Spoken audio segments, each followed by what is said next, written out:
All right, we are going to discuss something that we refer to as uniform, not uniforce, that sounds like a superhero, uniform circular motion. Uniform circular motion. And what that simply means is it means moving in a circle, moving around in a circular pattern, circular path, at a constant speed. Moving in a circle at a constant speed. Now, I'm very carefully using the word speed here, because as we'll see, we are not actually moving at a constant velocity. And that's the whole trick of understanding circular motion. If you consider an object right here at this point in the circle, let's say it's the second hand of a clock, if you were to take a snapshot as it passes by the number 3, you could say that it was moving with a velocity in this direction. Now that's a velocity because I know how fast it would be going and its direction. And a little while later, perhaps as it passes the number 6, if you were to take a snapshot, you could say that it was moving with a velocity this way. Now, the magnitudes of these two velocities are the same. The second hand never gets faster or slower as it goes around the clock. That's uniform circular motion. But the directions are different. So, what can we say about that? Well, let's say that sort of in a mathematical way. The absolute value signs are commonly used when we want to find out the magnitude only of a vector. And that's because absolute value is a mathematical way of saying don't sweat the positive or negative sign, just look at the number. And so when you put those signs on there, it means how much is that speed, and don't worry about the direction it's going in. So if we just consider the speed, then these two speeds are the same, right? The second hand doesn't speed up or slow down as it goes from 3 to 6. So this represents the magnitude only. What we're saying is that the speed is constant, unchanging, as you go around the circle. But the direction is changing. We went from down to left in our picture, so the direction is changing. Now, that means if you're changing direction, you are changing velocity. Therefore, velocity is changing. Not the speed part of it, but the direction part.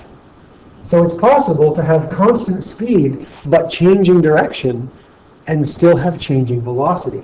And the way that happens is when you're moving around in a circle. So velocity is changing. Good. Now, the other thing, of course, that's changing as we go through, if we move in this circle around here, well, guess what? Time is passing. Time passes. So if time passes, then that means time is changing too. And so that means we could compare these two things in a mathematical way, and we could say that there is a change in our velocity because of the changing direction. And it's happening in a period of time, delta V over delta T. Well, what is that? We've seen this before. The change in velocity compared to a certain amount of time is the acceleration.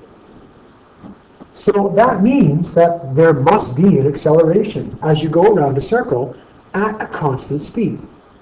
And at first it seems kind of counterintuitive. How do you get your mind around that? Because we're so used to thinking of acceleration only as speeding up and slowing down. But it can also be changing direction. That's the new thing with the circle. So, what can we determine about this acceleration? Well, if we look at our picture, and we take the little curve here between these 2 points, right? Well, then we could consider that this is our V1 and this is our V2. And we assume that the acceleration is constant, which it is in this case, because it's a constant change in direction, right? the rate at which you change your direction isn't changing. In fact, in our course, we don't really talk too much about changing rates of acceleration. So if it's a constant acceleration, then halfway through the acceleration, right, is sort of the average acceleration, where it would sort of be considering to act. So how could we figure out what would be happening right there? Well, if we take these two vectors and we take our expression and we plug them in and do our vector math, well, let's try it. What we want to do is we want to take the first vector, which was this one, v1, and we want to, actually, sorry, let me do it this way. This will be a little bit clearer for you. Scratch that. Let's take the vector, let's take the top of this fraction, or the top of this expression. It's v2 take away v1 over time, right? t1 is 0, then delta t is just the elapsed time. So let's leave it like that. All right. Well, what is v2 minus v1? Well, according to what we drew, v2 was a vector going this way. There it is. And we have to subtract v1, which was a vector going this way. How do we subtract vectors? So I guess I should point out that what we're looking at is just this part of the whole thing. So we're going to just go down here and look at just how we figured that out. So the way to subtract vectors, you'll recall, is the tail-to-tail method. So tail-to-tail method. Adding vectors is tip-to-tail, and subtracting is tail-to-tail. So if I take vector 2, like this, and I place it so that it's tail-to-tail with the initial velocity of 1, then I can find the resultant, or the answer to v2 take away v1 is this line right here. It's the resultant of the triangle. Remember, which way does it point? Well, if you go back to your expression, who came first? Right? So v2 came first, so our answer has to point in the same direction or to the same spot as the guy who came first in our expression, v2. If I put the arrow pointing the other way, that would indicate v1 take away v2. That's not what I want. So it's important to get the direction right when you're doing vector subtraction. Okay. Well, v1 and v2 are the same speed. Their magnitudes are the same, which means the lengths of the two red lines in this triangle are the same, which means that the angle right here, if this is 90, which it is, this must be 45 degrees. Let's go back up to our picture, and let's look at that spot where we were discussing, sort of in the middle of the triangle, or sorry, in the middle of the spot, the average acceleration would be going like this. That's the answer to our velocity change. And of course, what's that? It's 45 degrees, which means it's going to hit dead center. It's going to point directly into the center of the circle. So this line, this green line down here, is pointing directly towards the center of the circle. Towards the center. Now, of course, we still have to finish the rest of the equation. So we have to take that answer, I'll just kind of move down here. We have to take our answer, so we ended up with this vector, which represents now v2 take away v1, because that's what this vector triangle does. It computes the subtraction of the two vectors.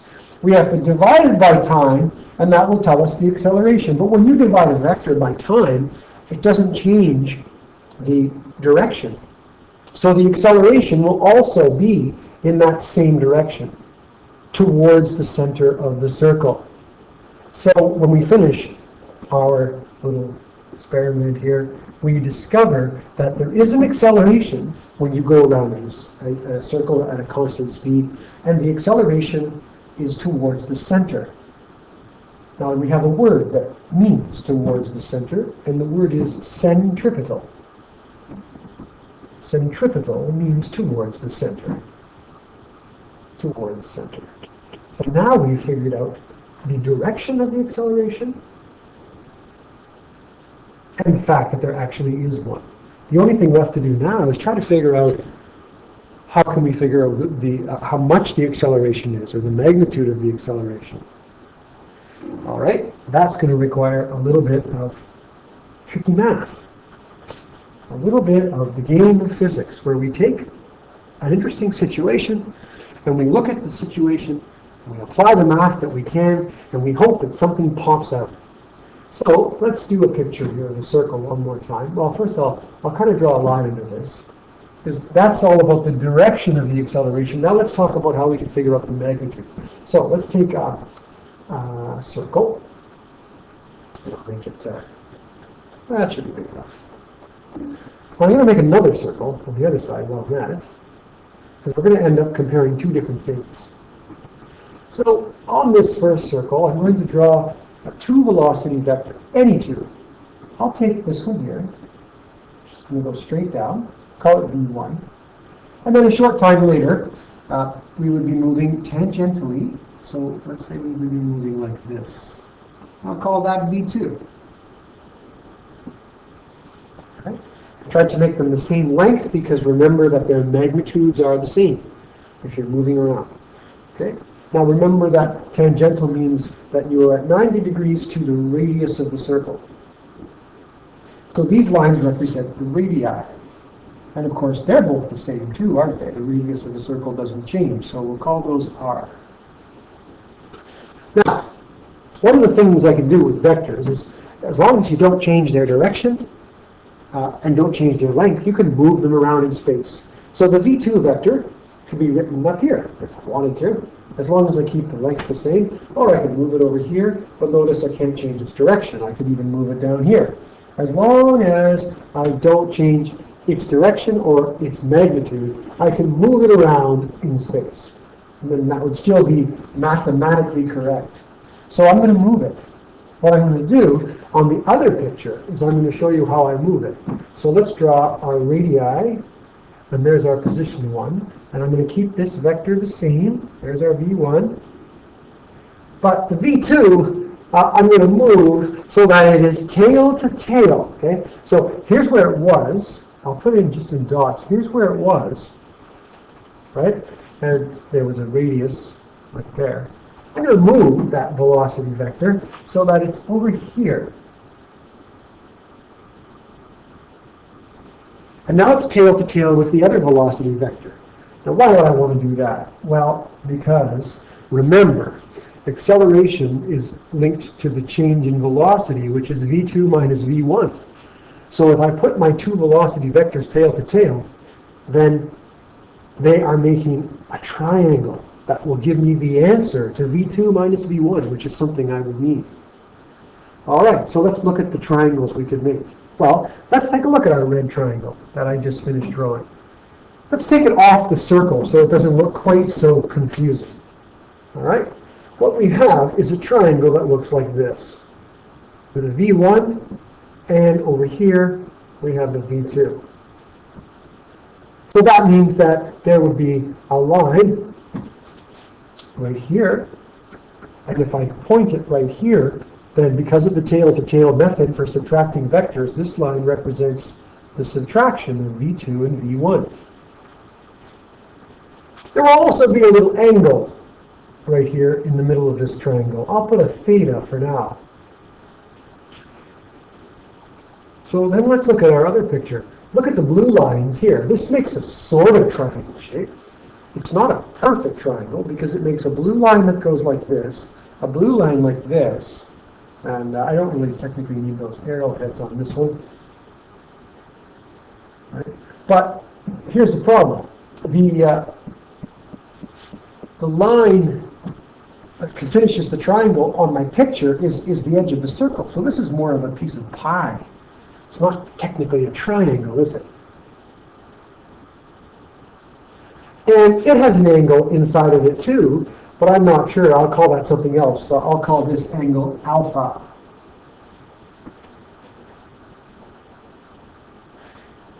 Now, I wonder if the angle alpha and the angle theta might be related to each other. So let's look over here at this picture. Here is the angle alpha, right there. And then the angle theta is the angle between here and here on the red. There's the angle theta. Now, it's a little bit small, but if I take a peek right here, there's a triangle with two blue lines and a red line, and a right angle in it, which means that the angle over here, right here, plus, let's call this angle, what else could we call it? Call it an angle beta, little b, or whatever. That angle, plus the alpha angle, the little beta angle, plus the alpha angle, has to equal 90. Because 90 and the 90-degree angle right here make 180 degrees for the triangle. So we know that these two angles add up to 90. Okay, that's great. But look right here, I'll draw another right angle between the red and blue, which means that those two angles, the little beta and the little theta, must add to 90. Well, we already figured out that if you have a little beta and you want to add something to it to get 90, you have to add alpha. So what that's telling us in crazy Greek language is that the little angle alpha is exactly the same as the angle theta, because if you add little beta to both of them, you get 90. So that means that I don't need to have two different symbols inside my triangles. I can call this triangle over here in blue, I can call him theta also, because he's the same thing. So I'll just call him theta. Now that's important because when two triangles have an angle that's the same, they are similar. And similar triangles means there's lots of cool math we can do. But we still have one small problem. This guy over here in blue is not really a triangle. He's a pie shape. And to get a triangle, what I would really need is to know what this is. And the difference between the little purple line that I just drew and the blue curve is quite significant. But there's a cool thing that we can do in math. And it's called a limit. We can take this triangle and we can imagine what would happen if this little angle theta got smaller and smaller. Here, I'll draw it again, but with a much smaller theta. It would still have a little curve piece, but it would have the triangle. Look how close together those lines have become. The little curve and the straight line are almost the same now. So imagine what would happen if, in your imagination, you could shrink that angle down to be so thin, it's very hard to draw it on the board, that the difference between those two lines would be virtually nothing. Virtually nothing. So that means that we are saying that the limit of the difference between those lines approaches zero or becomes nothing. There is no difference between the lines the closer and closer the angle theta gets to zero. Now let's go back to our picture and see if that makes sense in what we're trying to talk about. What we're trying to say then is that the dot right here and the dot right here, to make the angle smaller, we're sliding this dot up closer and closer and closer. So we really want a triangle with a very, very small theta. It's hard to draw that and show everything that we've shown because it's too crowded. But if we use our mathematical minds, we can imagine that if this was a very tiny angle, then the change in velocity would take place over a very tiny time, a very small time. The closer those dots got together, the closer we would be to determining the instantaneous change in velocity, or the instantaneous acceleration. So we actually do want a tiny triangle because we want to know the acceleration that's happening at any individual spot on the circle. The instantaneous acceleration anywhere, we don't really want to know the average from one spot to a faraway spot. So this makes sense. And if we let this angle get tinier and tinier and tinier, then we can pretend that this purple line is really just the triangle. All right, so we've eliminated the problem of the pie shape as long as theta is small. And if theta is small, that's beautiful because that tells us about the instantaneous acceleration, which is what we're trying to find out anyway. So it makes sense. Let's put some letters on that blue triangle. We know some of them. These were the radiuses, R and R. Now, this purple line over here is going to be a distance of some kind, but gee, I wonder how far that would be. Well, there's all kinds of things we could do, but one of the things we can remember is that if you're moving around the circle at constant speed, then d equals vt. So the distance of this purple line, or technically the distance around the curve, will be represented by the speed you were going times the time it took to get there. And we said that the curve is the same as the straight line. So this side of the triangle is vt, speed times time. All right. And now since the triangles are similar, because they have the same angle theta in them, we can write some ratios with their similar, not similars. Because they are similar, then we can write the following statements. We could say that V2 minus V1, which for simplicity's sake, I'm just going to call it delta V. That means the same thing, right? It just makes it one term instead of two. So let's look at delta V and compare it to V1, or V. Remember, V1 and V2 have the same magnitude, so they're really just V, if we're just considering magnitude. So I could write delta V, right? And I could compare it to V1. Or I could write a different ratio. I could write delta V and compare it to V2 over here. I can basically compare it in a ratio to any of the sides. But the cool thing is, whatever I pick for my ratio on this side will have to be the same that I pick on the other circle. So which two would I pick? Well, I'm going to pick two for you. I'm going to say that out of all the combinations you could pick, here's one that is kind of helpful. Let's take a ratio between this value, delta V, and its corresponding side on the other triangle, V over T. Let's write that. Delta V compared to V over T. Because of similar triangles, the ratio of those two has to be the same as the ratio of any other two corresponding sides. So let's take, either one of these. Here's V. Let's take that one. What does it correspond to? Well, it would correspond to R. So I can write that's the same as V over R. So similar triangles gives us this wonderful little relationship.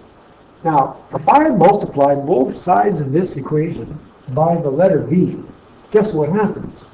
I end up with delta V over T equals V times V, or V squared over R. And what that tells me is that this guy right here is equal to this stuff over here.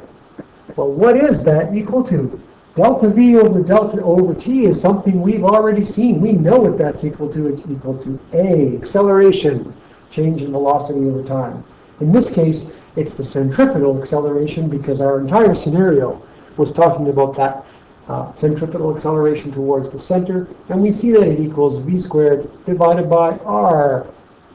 What a simple equation we get for calculating the centripetal acceleration, or the magnitude of it. All right, this equation gives us the magnitude of the acceleration. But we know from our previous work that the direction of A, in this case, is always centripetal towards the center. So we know the direction, and we can now figure out the magnitude of the centripetal acceleration.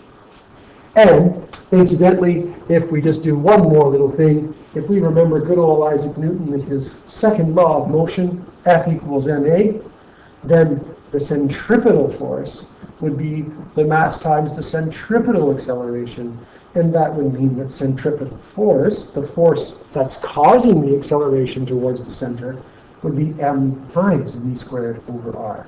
So this gives us a nice little equation we can use to calculate the actual force causing the centripetal acceleration. All right? And I will give you two very important points about centripetal force before we end this video. The first important point is that if an object is moving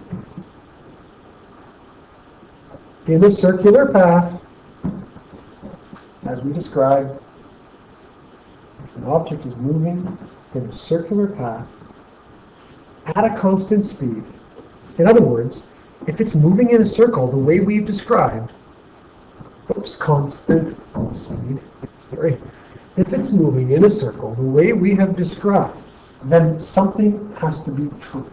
And that is that the net force, all of the sums of all the forces acting on that object, have to be centripetal. The net force has to be a centripetal force pushing or pulling towards the center. If it's not, the object will not move in a circle. And a lot of students don't understand this. And when they're solving problems, they forget that this has to be the case if you're in a circle. If this is not true, it's no circle. So that's the first important point to remember. And then the second important point to remember is that centripetal force is not this magic force that occurs. It has to be a combination of other forces that already exist in your problem. So centripetal force must be caused by another, I'm going to use the word, another real force. Not that centripetal force isn't real, but it's not a force of its own. It's not like you just throw in an arrow on your picture and say, oh, there's magical centripetal force. Something else has to be causing that centripetal force. So centripetal force must be caused by another real force. Or forces. You could have several forces involved, or forces in the scenario. So I'll give you a couple of just little descriptions to explain what I mean by that. Okay, let's say you were going to swing a rock around on a string above your head. Let's say we're looking down from the sky and you're swinging this rock around and around and around in a circle. Vroom, vroom, vroom, vroom. Well, you would have a string on that rock. And the string would be attached to your hand here in the center. And your hand would be pulling. And if you pull with an applied force, you are creating a tension in the string. And so it's the tension in the string that is becoming the centripetal force. The tension is the centripetal force in the string. So you see, the centripetal force isn't just its own thing, it's actually the tension in this case. If you were to consider, let me see here, the sun, we'll pick a nice bright blazing yellow sun, there it is, and if you were to consider the planet Earth whipping around the sun, around it goes in a circle, pretty much a circle. Technically it's an ellipse, but it's kind of circular. So there's no string here. But there has to be something that's causing the centripetal force. You can't just say, oh yeah, there's centripetal force there, it's magic, it's leprechaun, it's pulling on ropes. No, it's not. But there is a force that does pull this way, and it's the force of gravity. So in this case, the force of gravity is the centripetal force. So you see what I mean? Centripetal force will always show up as disguised as something else. It might be gravity, it might be tension, it might be a combination of gravity and tension. And it could be anything. It could be any force you could imagine. It could be a frictional force. When a car is going around a curve, if this is the back end of the car, and we're watching it drive away from us, but as it drives away, it's kind of curving. You can't really see the curve on this, but there would be a force towards the center of that curve. Well, that force would be the friction between the road and the wheel. So the frictional force could be the centripetal force. So it's always disguised as something else. So you have to be aware of that, and your main goal will be trying to figure out who in the problem is actually causing the centripetal force. So remember those two key things when you're starting to solve force problems. In the next video, we'll do some examples of centripetal force and how we can solve for the magnitude of the centripetal force and the direction, which of course is towards the center always.